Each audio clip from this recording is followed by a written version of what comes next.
Friends, welcome on our YouTube channel. हमारे channel का नाम है हमारा परिसर, जहां पर हम पढ़ते हैं क्लास 8 का यूपी बोर्ड का सिलेबस, जिसमें आज हम डिस्कस कर रहे हैं भारत संसाधन एवं विकास, जिसमें हम सेकंड चैप्टर डिस्कस कर रहे हैं, जिसका नाम है भारत कृषि एवं सिंचाई। कृषि हमारे लिए क्यों आवश्यकता होती है, कृषि में क्या क्या आता है, क्या कृषि सिर्फ फसल उगाना होता है या और चीज़ें भी कृषि में आती है, ये सब हम सीख रहे हैं, पार्ट डिस्कस कर रहे हैं। चलिए डिस्कशन स्टार्ट करते हैं।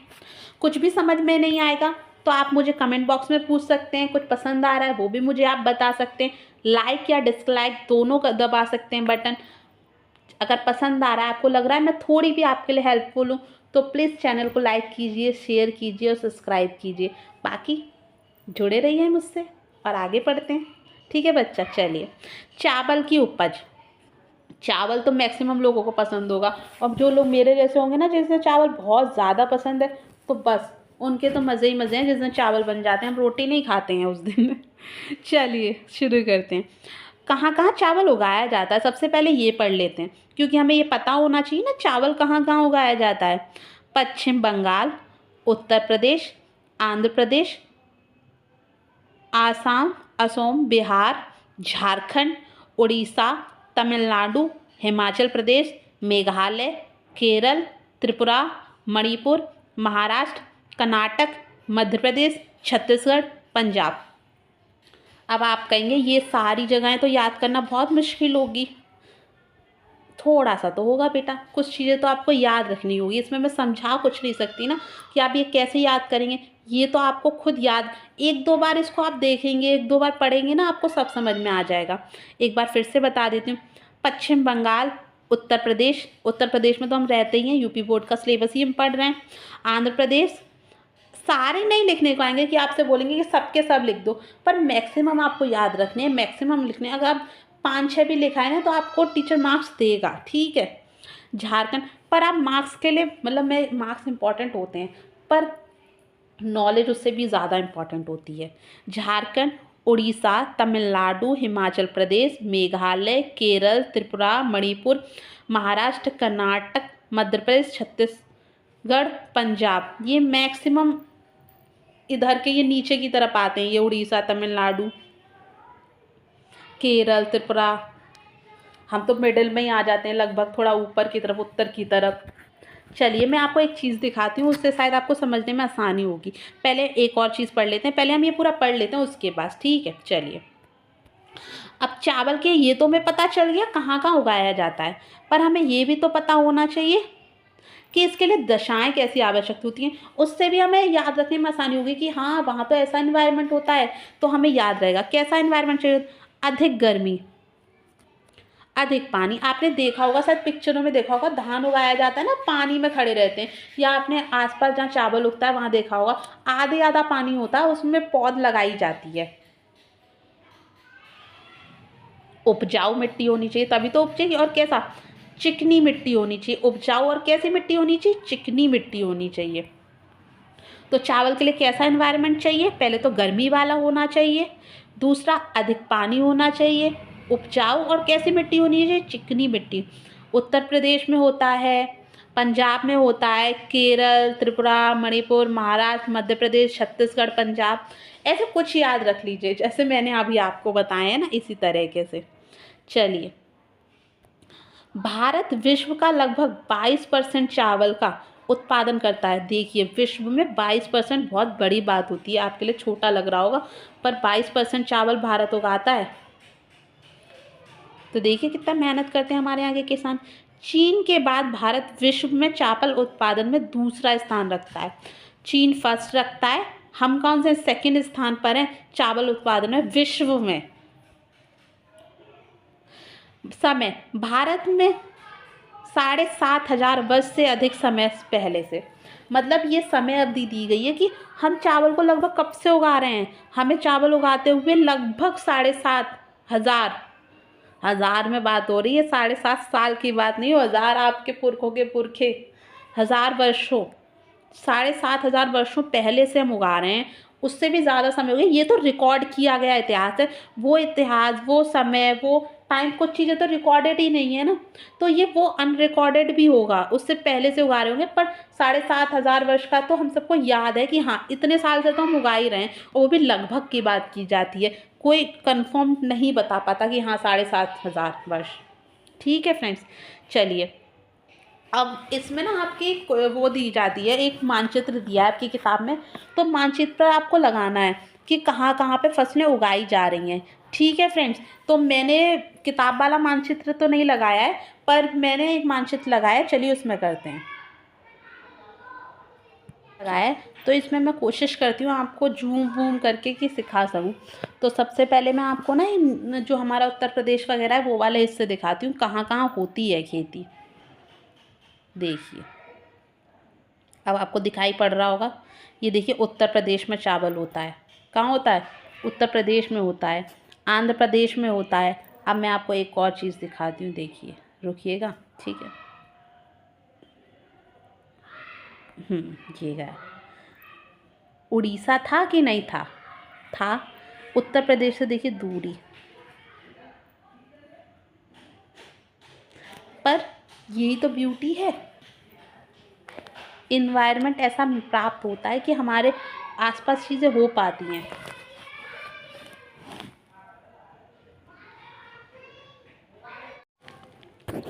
तो फ्रेंड्स आपके ना ये मैंने मानचित्र लगाया है, तो इस मानचित्र में देखो मैं आपको एक चीज़ दिखाती हूँ, क्योंकि मेरे को ये दिखाना थोड़ा सा टफ होगा, इसलिए मैं चाहती तो थी मैं आपको पूरा मानचित्र कराऊँ।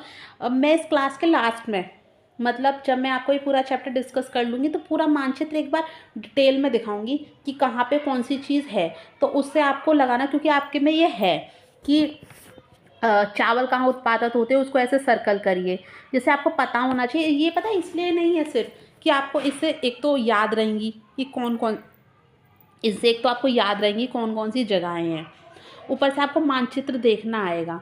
तो आपको एक बार मैं दिखाती हूँ, देखिए मैंने लेह लद्दाख की बात की थी, ये गया। जम्मू कश्मीर की बात करी थी, ये गई। और देखिए ये हरियाणा से बात करी थी ना, ये हिमाचल, ये गया हिमाचल। ये गया पंजाब, चावल की बताई थी ना खेती, हिमाचल में होती है, पंजाब में होती है। देखिए हम ये उत्तर प्रदेश आ गए, अभी मैं आपको उड़ीसा दिखाती हूँ। ये देखिए हम उड़ीसा पर आ गए, ये उड़ीसा दिख रहा है। और ये बताया था कहाँ, महाराष्ट्र बताया था, देखिए महाराष्ट्र नीचे की तरफ होगा, एक सेकेंड। हाँ देखिए ये गया महाराष्ट्र। अब आपको केरल दिखाते हैं, केरल देखिए, ये केरल, ये गया नीचे की तरफ। तो ऐसे ही बस आपको ढूंढना है। छत्तीसगढ़, तो ये सारे ना एक बार पहले मैं ये चैप्टर करा देती हूँ, उसके बाद मैं आपको बताऊंगी कि कहाँ पर कौन सा है, जिससे आपको मैप देखना भी आ जाएगा और ये आपके लिए मददगार ही होगा, एक बार सीख लीजिए। ठीक है फ्रेंड्स, चलिए हम आगे बढ़ते हैं। चावल हमने पढ़ लिया है कहाँ कहाँ उगाया जाता है, कहाँ कहाँ उगाया जाता है। पश्चिम बंगाल, उत्तर प्रदेश, आंध्र प्रदेश, असम, बिहार, झारखंड, उड़ीसा, तमिलनाडु, हिमाचल प्रदेश, मेघालय, केरल, त्रिपुरा। ये सब याद रखने हैं आपको। कैसी कैसी वो होनी चाहिए, आवश्यकताएं दशाएं कैसी हैं? अधिक गर्मी, अधिक पानी, उपजाऊ और चिकनी मिट्टी। ठीक है, चलिए अब गेहूं के बारे में पढ़ते हैं। प्रमुख उत्पादन क्षेत्र, गेहूं की रोटियां सभी खाते होंगे, मैक्सिमम लोग खाते होंगे, तो उससे कनेक्ट कर सकते हैं। हमें पता भी तो होना चाहिए कहाँ से आता है।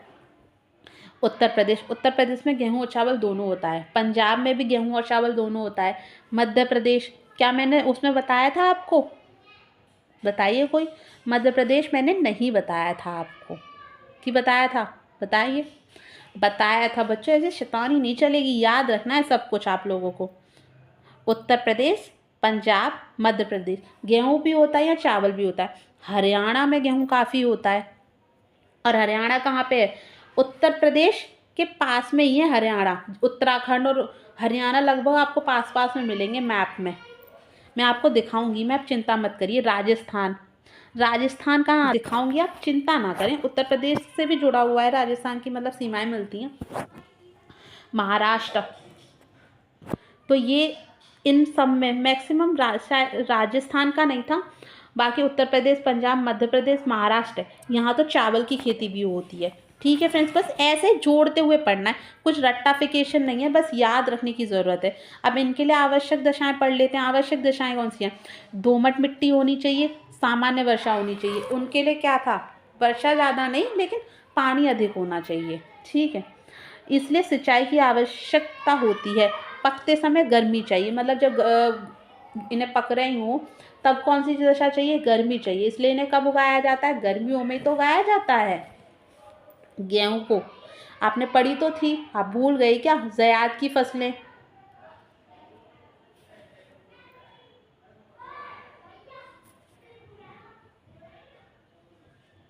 आप भूल गए, कब पढ़ी थी कि गर्मी की भी ज़रूरत पड़ती है।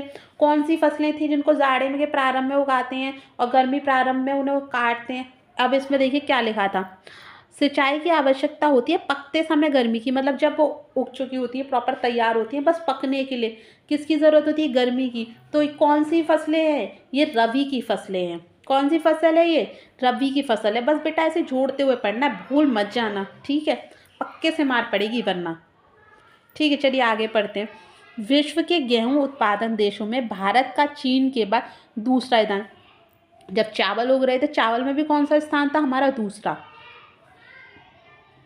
किसके बाद, चीन के बाद। हमारा गेहूं में कौन सा स्थान है, दूसरा स्थान। किसके बाद, चीन के बाद। भारत में उत्तर प्रदेश राज्य के गेहूं उत्पादन में प्रथम स्थान।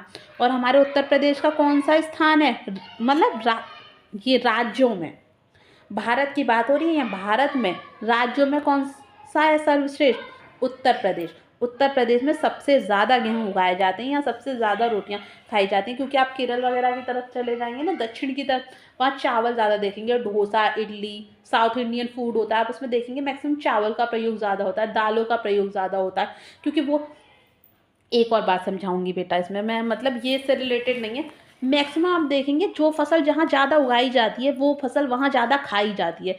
चावल वहाँ ज़्यादा उगाया जाता है तो वहाँ चावल का ज़्यादा उपयोग करते हैं। हम गेहूँ और चावल दोनों ज़्यादा उपयोग करते हैं क्योंकि हमारे यहाँ ये दोनों फसलें होती हैं। वो कोकोनट का यूज़ बहुत करते हैं क्योंकि उनके यहाँ कोकोनट बहुत होता है। आपने देखा होगा गोवा की साइड में कोकोनट में, जैसे हमारे सरसों के तेल में बनाई जाती हैं सब्जियां, वो कोकोनट ऑयल में बनाते हैं क्योंकि उनके यहाँ कोकोनट ज़्यादा होता है। जो चीज़ आपके यहाँ अधिकता में पाई जाती है आप उसका प्रयोग ज़्यादा करेंगे ना।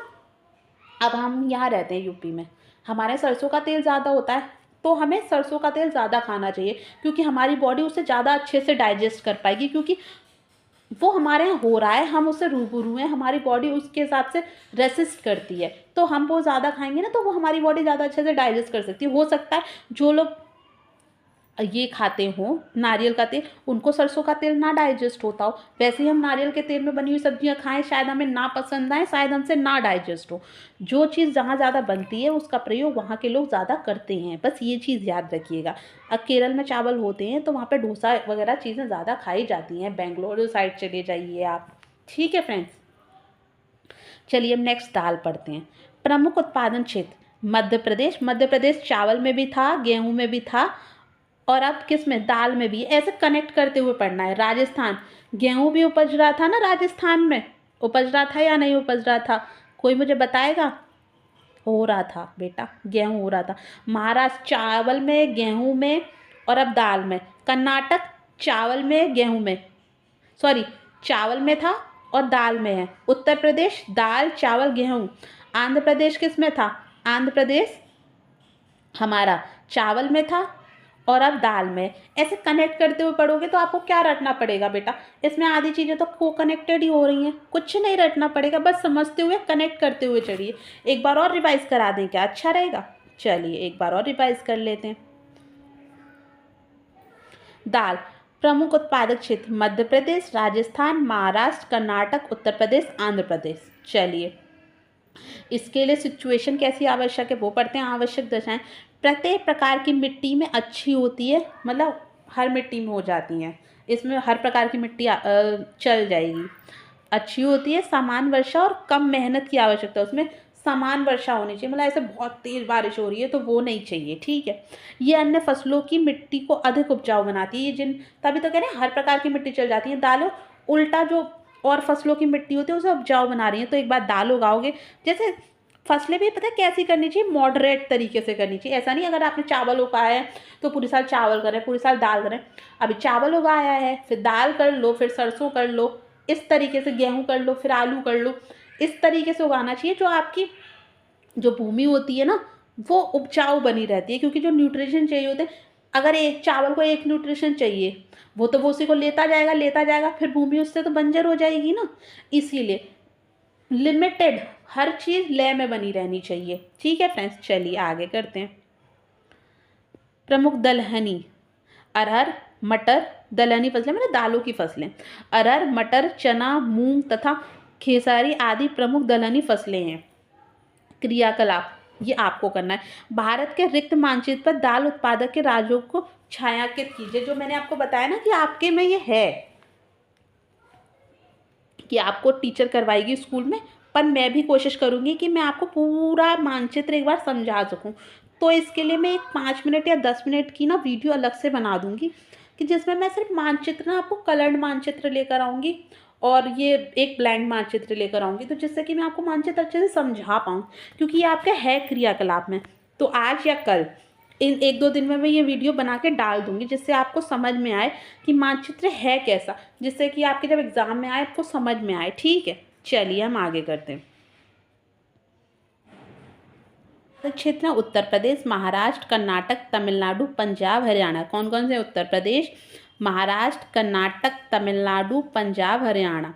इसके लिए क्या आवश्यक दशाएं कौन सी है? उपजाऊ मिट्टी होनी चाहिए, बरसात कम होनी चाहिए, जहाँ बरसात कम होती है, मतलब ऐसे बहुत तेज़ बरसात नहीं होनी चाहिए, गन्ने के लिए कम होनी चाहिए। 25 से 30 यानी 35, आपकी किताबों में दिया नहीं है, और लेकिन 25 से 35 तक का टेम्परेचर जो होता है वो ठीक रहता है गन्ने के लिए। ठीक है, चलिए चाय पढ़ते हैं। चाय के बारे में पढ़ते हैं, मतलब चाय तो सबको पसंद होगी, मैक्सिमम लोग पीते होंगे। वैसे तो आपकी एज में दूध पीना चाहिए।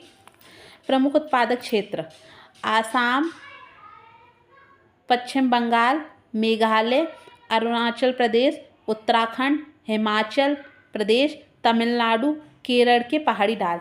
ये जो चाय होती है ना, वो ढालों पर ज़्यादा होती है, पहाड़ी इलाकों में ज़्यादा होती है। मैं आपको फ़ोटोज़ दिखा देती कि मैंने इसमें फ़ोटोज़ लगाए नहीं हैं, बाकी मैं आपको दिखा दूँगी। आपने मूवीज़ में भी देखे होंगे, पहाड़ों में ढाल पे होती हैं चाय। ठीक है, मैक्सिमम जो जगहें आई हैं इसमें, जैसे मेघालय, अरुणाचल प्रदेश, उत्तराखंड, हिमाचल प्रदेश, तमिलनाडु, केरल, ये सब इनकी पहाड़ियों पे होती हैं। ठीक है फ्रेंड्स, चलिए इनकी दशाएं पढ़ते हैं। अधिक वर्षा और गर्मी पहाड़ी ढाल, जिस प्रकार पर पानी ना रुके अन्यथा जड़ें गल जाएगी। ये ज़्यादा अंदर तक नहीं जाती, ये कमज़ोर से पौधे होते हैं, ऐसे बहुत सख्त से नहीं होते कि आंधी तूफान झेल जाएं। इनके लिए पानी रुकना नहीं चाहिए, इसलिए ढालों पर होती है। जैसे पानी आएगा बरसात का, अब बरसात तेज़ हो रही है, इनको बरसात तो चाहिए हरी भरी होने के लिए, पर पानी रुक गया वो भर जाएगा। चावल थोड़ी है, चावल को तो भरा हुआ पानी अच्छा रहता है। तो इनके लिए क्या होना चाहिए? अधिक वर्षा होनी चाहिए, पहाड़ी इलाका होना चाहिए, और जो पहाड़ों की गर्मी है, जब धूप पड़ती है तो कितना गर्म हो जाते हैं पहाड़, वो गर्मी होनी चाहिए, जिससे पानी रुके ना, ऑब्जर्व ना करे। क्योंकि बरसात इतनी हो रही है, अगर सूरज भी नहीं निकलेगा, धूप भी नहीं मिलेगी, गर्मी नहीं मिलेगी, तो सड़ जाएंगी जो उनकी जड़ें हैं, जिस पर पानी ना रुके, अन्यथा जड़ें क्या होंगी? गल जाएंगी। ठीक है, चलिए चाय पर संक्षिप्त टिप्पणी, चाय के बारे में पढ़ लेते हैं थोड़ा सा। चाय विश्व में चीन के लोगों ने, उसे ये क्या लगती थी चाय? औषधि पेय लगता था। फिर कौन आए उपनिवेशवादी? अंग्रेज। कब? 1829 में। उन्होंने उत्तर पूरब भारत में जो खोज हुई, भारत में कब हुई? 1829 में। कब? कहाँ? पूरब भारत में। पूर्व किधर पड़ता है? इस साइड। आपको दिशाओं का ज्ञान है या नहीं? तभी मानचित्र सीख पाएंगे आप। ये समझ लीजिए, एक मिनट रुकिए, ये मान लीजिए, तो यहाँ क्या है? उत्तर। यहाँ क्या है? दक्षिण। और कोई बताएगा? इधर क्या है? उत्तर, दक्षिण, पूर्व, पश्चिम।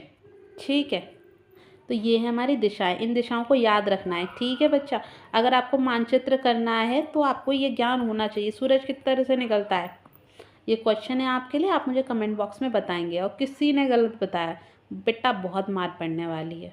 ठीक है, चलिए चाय के बारे में हम पढ़ चुके हैं, फिर से एक बार पढ़ लेते हैं। चाय की संक्षिप्त कहानी है। विश्व में चीन के लोग सबसे पहले चाय पीते थे, उन्हें औषधीय गुण लगते थे। उपनिवेशवादी अंग्रेज जब 1829 में उत्तर पूर्व भारत के वनों में असोम की चाय की खोज की, चाय के बड़े बड़े पैमाने पर खेती की जाती थी। चाय बागवान या चाय बागवती कृषि कहते थे। चलिए नेक्स्ट करते हैं। मैदानी भागों में चाय की खेती क्यों नहीं होती? बताइए, चाय की खेती मैदानी भागों में क्यों नहीं होती? मैंने आपको बताया था ना कि बारिश अधिक चाहिए होती है, कमज़ोर जड़ें होती हैं। अगर पानी भर जाएगा और नहीं निकल पाएगा, ढलान होते हैं उनसे तो चाय गिर जाती है, मतलब जो पानी है वो रुकता नहीं है, नीचे आता जाता है, जिससे उनकी जड़ें गलती नहीं है और वो उग पाती हैं।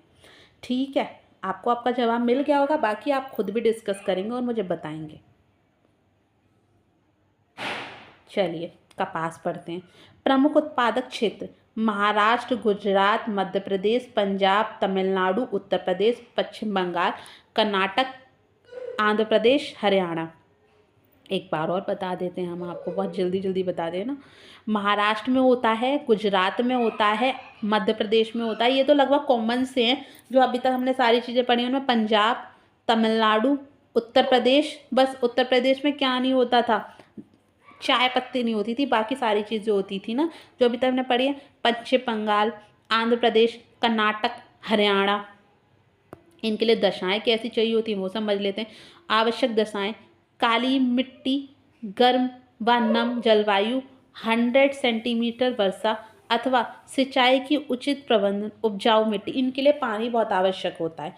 इनके लिए कौन सी मिट्टी आवश्यक होती है? काली व गर्म व नर्म जलवायु व नम, जिसमें मॉइस्चर रहता हो। नम जलवायु कौन सी होती है? जिसमें मॉइस्चर रहता है। गर्म, ह्यूमिडिटी वाली, कहते हैं ना बहुत ह्यूमिड हो रहा है, बहुत आर्द्रता है, वैसी वाली।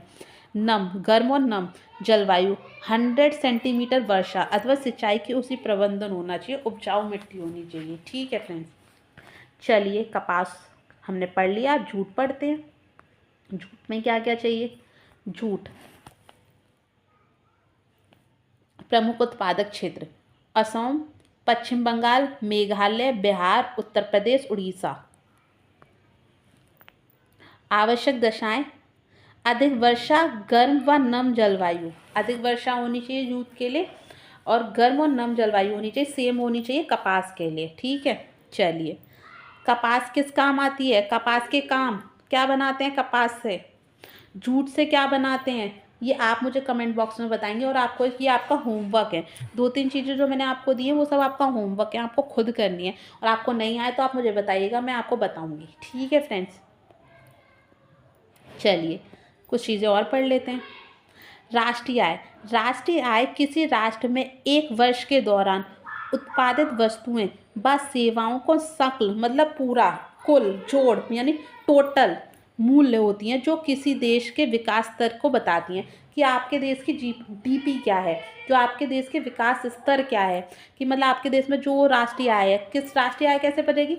जो सारा उत्पादित हुआ है, उत्पादन ये बताया ना मैंने, देखिए आपको शायद समझ आए। राष्ट्रीय आय किसी राष्ट्र में एक वर्ष, मतलब एक समय अवधि, वो 1 वर्ष हो सकता है, 2 वर्ष होता है, मैक्सिमम 1 वर्ष की बात होती है, एक निश्चित समय अवधि। अगर आप एक निश्चित समय अवधि लिखेंगे तो और बेटर लगेगा। उत्पादित वस्तुएं, जो आपके यहाँ प्रोडक्शन हुआ है, वो खेती की नहीं बात करते, जो ओवरऑल प्रोडक्शन हुआ है। बस सेवाएं, जो आपके यहाँ सेवाएं चल रही हैं, उनका सकल मानी या टोटल मूल्य होती है, जो भी उन सबका टोटल पैसा बनता है, टोटल उनका मूल्य बनता है। कहते हैं ना आपके घर की वैल्यू ये है, आपके पापा कमाते हैं, आपकी मम्मी कमाती हैं, आपके यहाँ ये खर्चा होता है, ये आपके पास बचा, टोटल क्या बचा है। ठीक है, आपका वो कहते हैं ना वैल्यूएशन कितना बनता है, उस तरीके का। जो बस किसी देश की विकास स्तर को बताती है कि आपके देश का विकास स्तर, आपके घर का कैसे जीडीपी निकालेंगे कि आपके फादर इतना करते हैं, आपकी मदर इतना करती है, आपका भाई इतना करता है, आप खुद इतना करते हैं। उसके बाद आपके यहाँ खर्चे निकाले जाएंगे, टोटल प्रोडक्शन कितनी हुई, कितना बचा, कितना खर्च हुआ, इन्वेस्टमेंट, ये सब टोटल करके आपकी जीडीपी निकाली जाएगी ना। उससे ये पता चलेगा कि आपका परिवार कितना समृद्ध है, आप कितना विकास स्तर पर हैं, आपकी जो आवश्यकताएं वो पूरी हो रही हैं या नहीं हो रही हैं, या कुछ आवश्यकताएं जिनके लिए आपको और मेहनत करनी होगी।